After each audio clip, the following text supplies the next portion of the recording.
Good morning, friends. And today I am going to discuss on the application of GIS and RS in air quality management. I am Asheesh Sharma, and in this lecture we will go through various points. We will start with the introduction to GIS and remote sensing, a very brief touch upon that because it is a huge topic and requires so just give glimpses what is GIS, what is basic of GIS, and then we straight away go to how GIS can be used or utilized or it provide information about air quality monitoring, how we can utilize this tool for air quality monitoring.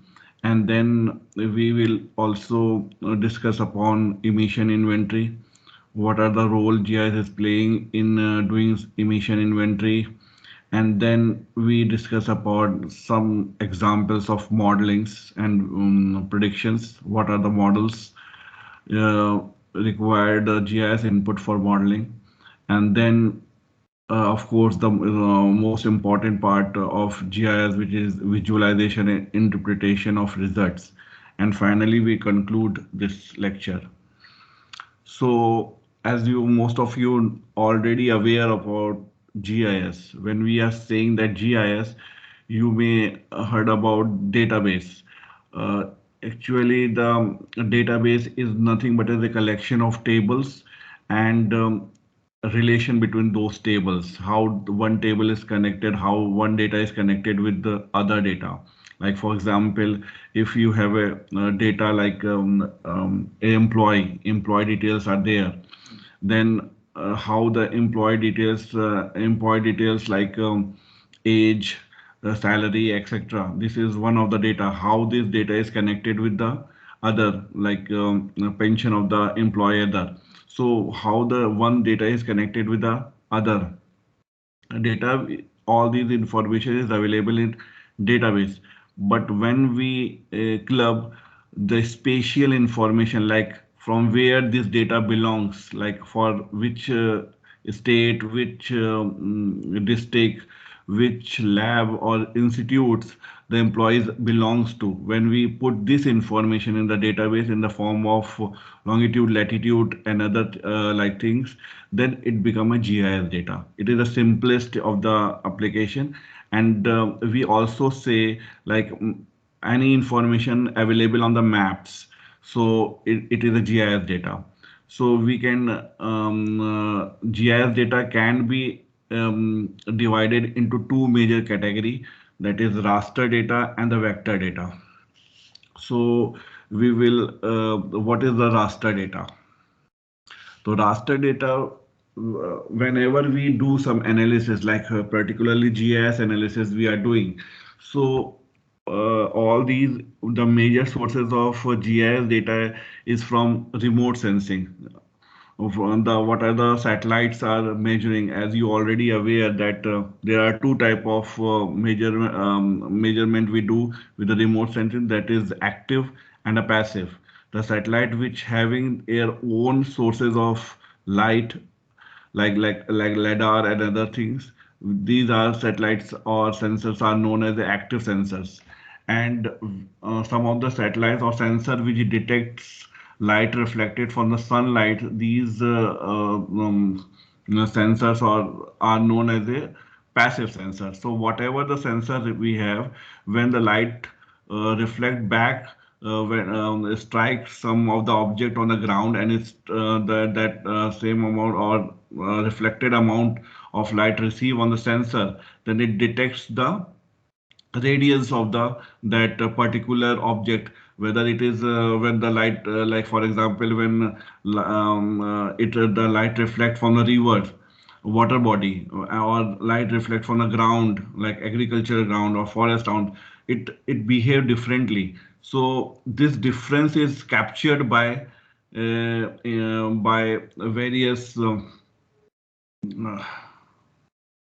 this difference is captured by in the form of matrices. Okay, so we capture this data. The raster data is basically a, information in the raster format, in which all we have different columns, cells, and in each column and each cell we stored the radians or DN values of different objects. But the limitation of this data format is that it is a huge. Sometimes it depends upon the your study area. If it is very large, then this data goes to TB or GBs or anything, like it is the petabyte data we can also get. If it is a very high resolution data, or it is a multi-dimensional or multi-layer data, so it is very difficult to store that data, analyze that data, and also it do not have any additional information. It only have a radiance or like this type of information. So it requires some additional information to be put or analyzed on that map to get better understanding. So we use vector data. Like vector data, we can divide that data into 3 points, like three categories, like point data, line data, and polygon data. Point data is basically nothing but it is XY coordinates. It is a single point data and it only having XY value. Also, we have an additional attribute, like for example, we can represent a place with XY values with the point data. Like for example, Nagpur. Nagpur is the place. So we can put XY value of Nagpur and then name attribute Nagpur. So it in this way it is represented. Similarly, when we connected 2 points, like for example, distance between Nagpur and Jabalpur. So what is the distance? Then it become a line. So roads are basically represented as a line, so a line vector data. And when we connect these 2 points, then it become a polygon. So likewise you can understand the about point, line, and polygon. So basically how the GIS data or how a GIS model is prepared, we actually first collected raster data from satellite, or it can be collected through like a photograph, images, or it can be captured from aeroplane, or it can be have other sources of data, and then we divide that data using different algorithms, or it can be using some digitization techniques, or which can be automated, or it can be manual. So we convert that data into the raster format. The one of the example of converting raster data into vector format is a land use classification. So we actually classify different DN values or cluster of DN value into different objects. Like for example, water have some different DN value, agriculture have different DN value, forest having different DN value. So do we categorize, we classify those different DN values to come up with a single object, like it is a water, it is a air, it is a, so it become a vector data. And when we put this vector layer on earlier raster data, then it become a total image or real world images. So in this way we prepare GIS models. So there is various sources of doing that. We can do the digitization. We can use the hands-on digitization. There is a number of digitization techniques are available. We can also collect, like for example, point data. We can collect straight away. We go with the GPS, collect some location data, and we straight away it become a point data for us, vector data for us. So in this way, we capture the GIS data.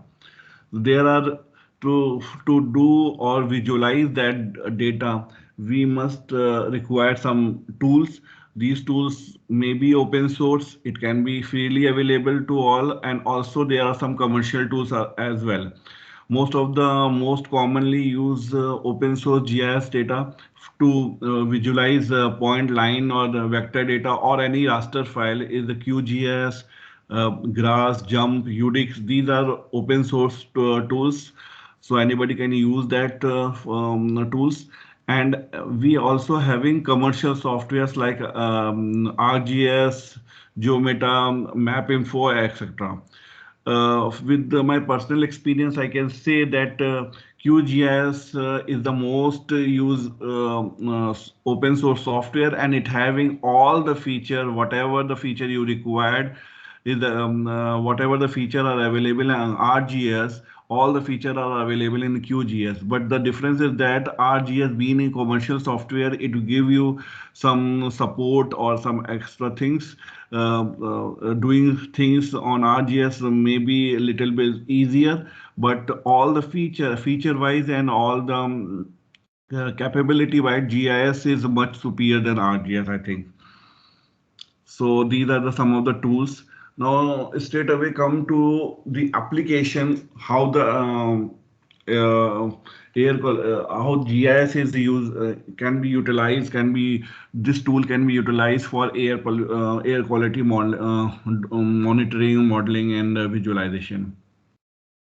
As you are aware that how we monitor the air quality, traditional way of doing the air quality monitoring is doing survey, taking our air quality instruments on the field and putting them on the some strategic locations, collect some data like PM, NOx, SOx data we can put. You can see that maps. These are the points where we can collect the data, spatial data, and circle. The blue circle is the study area, stretch of the study area, and the center dot is the any industry or any. So doing the study, we strategically identify the location where we can put our sampler and collect air quality data, different pollutants data over a period of time. But this way of collecting is the most accurate one because we are actually measuring the data on the ground. So we are more confident about the whatever the concentration of different pollutant we are getting. We are very confident about that. But the limitation of these is the spatial. It is very expensive to do a field survey, and sometimes it is not possible. Like for all weather, it is not possible to collect data in all weather. Like rainy season, it is very difficult to collect the data. Also, we cannot put the continuous measurement is not possible. We cannot measure for any number of time. It is monitoring is limited to certain time period only. So we are not able to collect data for 365 days, 20 hours, 24 hours, 7 days a week. So it is very difficult to collect continuous data. And also these sampling stations are far apart, so in between we need to interpolate or we need to do some other analysis to get the air quality between these points. So these are some of the limitations of traditional air quality monitoring. So how we come up with the solution? So the air quality monitoring using remote sensing will help us to bridge up that gaps. So we know that there are a number of sensors which are continuously observing or monitoring air quality or other parameters of the earth 365 days, 24 hour a week, per day. So these data can be utilized in collaboration or in along with the field measurements. Of course, the field measurement is the more accurate one because monitoring through remote sensing may have some problems like maybe have some algorithm problem or there may be miss of some data because actually it is the estimation. It is not the actual measurement, but it is to estimate the air quality based on certain other parameters.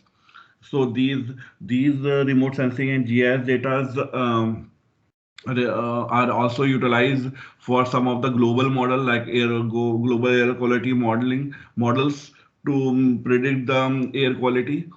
So with the help of remote sensing, we can do that. Continuous measurement is possible. So you can see that why this we required remote sensing or GIS based monitoring because most of the country do not have like for example 2.5 PM 2.5 mass measurements. the spatial distribution of air pollutions from existing ground network. In forget about India, any developing country as well, it is very difficult to monitor air quality from existing ground networks. It is very difficult. Also, the surface measurement is too costly. As you know, that it requires manpower to be deployed, instrument to be take up to the sampling locations. So transportation is there. So a huge cost is involved. So in this way, remote sensing will help us to collect most of the information with the minimum cost and minimum effort. So what type of measurement remote sensing do? Actually, with the remote sensing, we measure aerosol. As you are aware that aerosol is a all the things like dust, hazy, dust particle, mass, all these club together, all the different gases, all these club together to known as the aerosol. So the satellite is basically measures these aerosol, and we call it aerosol optical depth because it is a three-dimensional data. We measured air quality as a column data. So it is known as a AOD, aerosol optical depth we measure. You can even from the simple true color image, you can pinpoint that where it is a cloud, where is the hazy, where is the sunlight, all these you can measure. But when you convert that true color images with some satellite algorithm or some mathematical computation, you convert that radiance. As you are aware that satellites actually measure the radiance. What do you mean by radiance? Radiance is basically the amount of light reflected back from any object on the earth to the sensors. The amount of light it captures is known as the radiance. We convert that radiance into the aerosol product like aerosol optical depth. And based on that aerosol optical depth, we can estimate different parameters like PM 2.5, NOx, SOx. There are well-defined papers available in various journals in which you can see how aerosol optical depth is related to PM 2.5 or CO2 or any air quality pollutant. There are n number of papers are available. So in this way, we actually measure the monitor the air quality using remote sensing and GIS. After measurements, the GIS will also help in the doing estimation of emission inventory. As you can see that, for example, I just highlighted the case of Chandrapur, in which we prepare the emission inventory data of Chandrapur.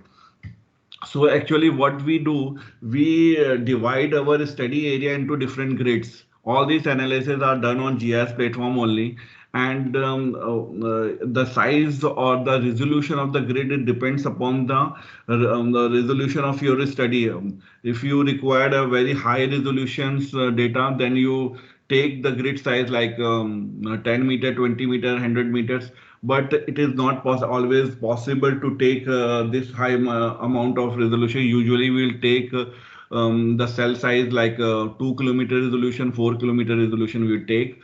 And in each grid we collected like sources of pollution, like line sources, point sources, and area sources. So in this image, you can see that we taken the road network. Road network is basically used to estimate the emissions from the different vehicles. Because if you have a road network, you can calculate the length of the road, and over a period of time how much vehicles are going to that road. You can estimate from those calculation. You can estimate the emission from the line sources or the traffic. And similarly, you can pinpoint if you have a locations of like industries like other power plants and other, you can estimate, you can put you can calculate the emission from those points as well. So from each grid points, we calculated the emissions from each of the sources like line point, and then multiply it with the emission factor to get the actual estimation of emission load in a particular area. So all these analyses are done on GIS platform, and GIS will help you in calculating all these things.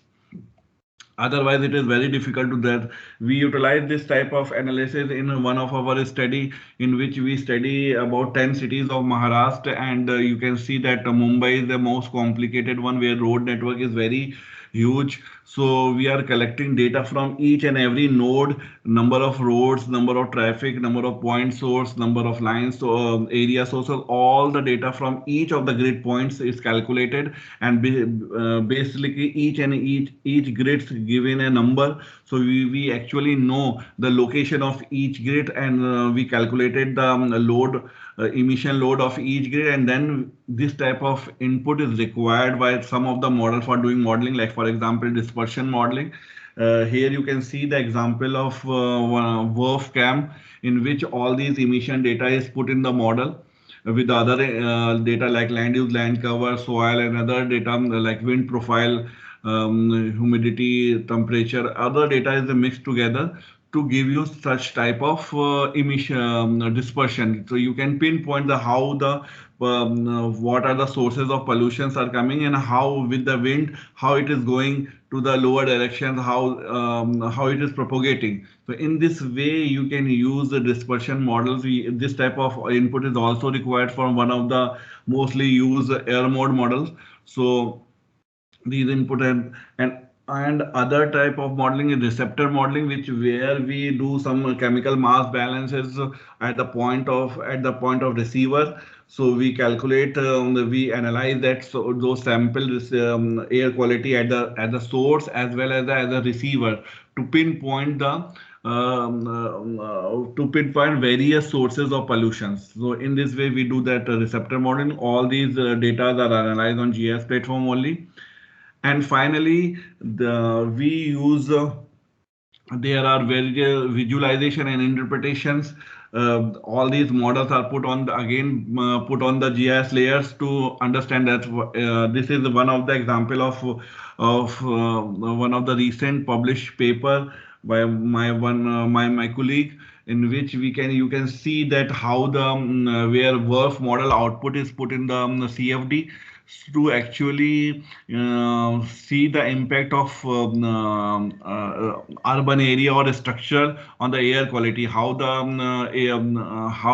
air quality is, what is the impact of air quality of buildings or other structure on air quality. You can straight away see this type of interpretation, how the air quality is affected, and also how the urbanization, as the urbanization is increasing, how the urbanization will impact the air quality. So this type of interpretation and visualization will always help in making some decision in designing the green belts and other structure to control the air pollutions.